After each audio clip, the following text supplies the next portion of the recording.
మహిళా సాధికారతలో తమ సర్కారు మరో ముందడుగు వేసిందన్నారు తెలంగాణ సీఎం రేవంత్ రెడ్డి. ఆర్థిక స్వావలంబన కోసం మహిళా శక్తి కింద ఆర్టీసీ బస్సులు పంపిణీ చేస్తున్నామన్నారు. పాలనలోనూ మహిళలను భాగస్వామ్యం చేస్తామన్నారు.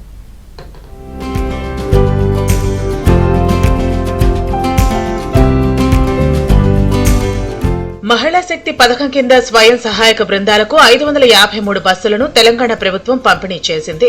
పరేడ్ గ్రౌండ్స్ లో బస్సులను సీఎం రేవంత్ జెండా ఊపి ప్రారంభించారు. సభా వేదిక వద్దకు సీఎం సహా పలువురు మంత్రులు జోరువానలో తడుస్తూ వచ్చారు.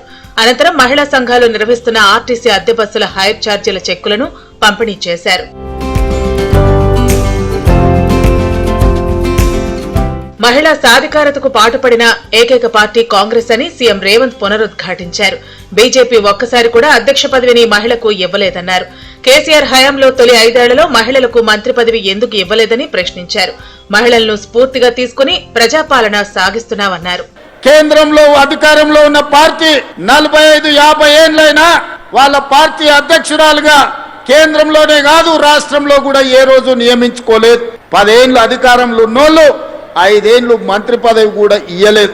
కానీ ఇందిరమ్మ స్ఫూర్తితో సోనియమ్మ ఆశీర్వాదంతో ప్రజాపాలన ఏర్పడితే మొదటి రోజే ఈ రోజు కొండా సురేఖమ్మను ధనసరి సీతక్కను మంత్రులుగా చేసి పరిపాలనలో భాగస్వాములను చేస్తే ఈ రోజు వేలాది మంది ఆడబిడ్డలకు ఈ రోజు ప్రయోజనం చేకూరిందా లేదా ఆలోచన చేయండి.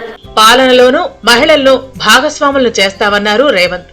ఉచిత బస్సుతో స్కూళ్లలో ఆడపిల్లల డ్రాప్ అవుట్స్ తగ్గాయన్నారు. ఉచిత బస్సు పథకం కోసం 10,000 కోట్ల రూపాయలు ఖర్చు చేశామని తెలిపారు. కొందరు కడుపు నిండా విషం పెట్టుకుని ఉచిత బస్సు పథకం ఆపాలని కొంతమంది చూశారని ధ్వజమెత్తారు.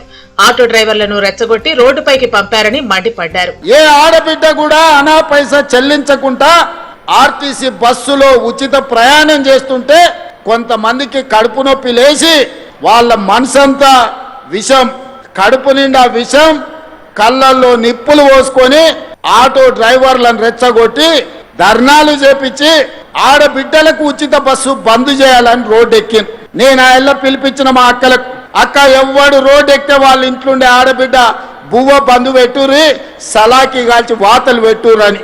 ఒక్క దెబ్బకే అర్థమైంది. మా అక్కలందరూ తయారైనరు. ఒక్కరొక్కరిని జుట్టు పట్టుకొని వంగబెట్టి గుద్దే పరిస్థితి వచ్చిందని రెచ్చగొట్టిన రాజకీయ నాయకులు తేలుగుట్టిన దొంగల్లాక మంచం కింద దాచుకుంటున్నారు.